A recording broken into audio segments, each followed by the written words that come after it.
Welcome to 7 Pot Club. I'm Rob. I grow hot peppers. If you watched the previous episode, you know I'm running late in delivering this year's grow season content. I'm anxious to show you everything connected to this year's grow, and I don't want to keep you waiting too long for new content. So I decided to put together a quick episode to show you highlights of the annual plant sale, more garden prep, hardening my plants, a sad goodbye to the AeroGarden Rocotos, and a cool new addition to my studio. This will get us caught up to just before I start putting plants in the front yard. Let's get started. In preparation for the plant sale, I needed to do a seedling census so I could decide which plants to sell and which to keep. I did this a week before the sale so I would have plenty of time to harden the sale plants. It was a nice day, so I did it outside.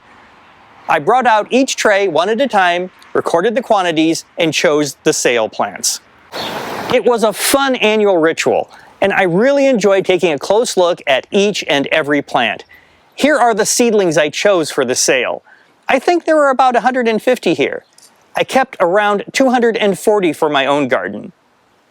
Now, here's footage from the sale, accompanied by a reprise of the plant sale song from a couple of years back. It was a beautiful day for a neighborhood plant sale. How cool to have an event like this just down the street.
We sold out in about an hour.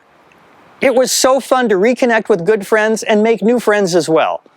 Thanks to Brad from Frostbite Peppers and Griff from Twin Cities Peppers for also offering their top-notch hot pepper plants at the sale. And, as always, thanks to Susan Kennedy for hosting. Let's do it again next year. The following day, it was time to get the rest of the seedlings out of the basement so they could start hardening off before transplant. Here they are, getting toughened up for their summer of sun. Then it was time to turn my attention to the front yard.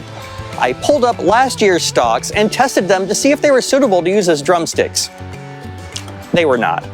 Here's the reaper from the seedling grow bag test I did last spring to determine if the roots would grow through the bag. They don't all do this well, which is why I still recommend completely or partially removing these bags when transplanting. In the next grow season update, I'll show you what I mean by partially removing the bag. The next day, I had a sad task to complete. The 2 Ecuadorian red pepper for hell plants in the AeroGarden were shutting down. These amazingly productive Rocotos made it to day 428 before suddenly taking a nosedive. They had a good run, and I'm ready to repurpose the AeroGarden for another project. So it's time to chop them down. Here's a look at the roots. Even though I never cleaned the tank during this grow, the pump was still unclogged and flowing freely. Moving the seedlings out of my studio freed up space for this cool guitar stand that allows me to have my favorite string instruments close at hand. If you want to know more about these instruments, I'll include a list in the video description. They'll be put to good use in future songs. I'll break off here and save the rest of the planting saga for the next grow season update. There's a lot more to share. If you enjoy our content, you can help us grow by liking this video, subscribing to our channel, and tapping the bell to be notified when we post new episodes. Check out all our 7-Pot Club logo and hot pepper related apparel and other merch at 7pot.club/merch. If you'd like a free 7-Pot Club membership card and stickers, get the details at 7pot.club/card. And for even more 7-Pot Club, follow our daily exploits on Instagram, Twitter, and Facebook. For 7-Pot Club, I'm Rob. Rolling. The following day, it was time to get the rest...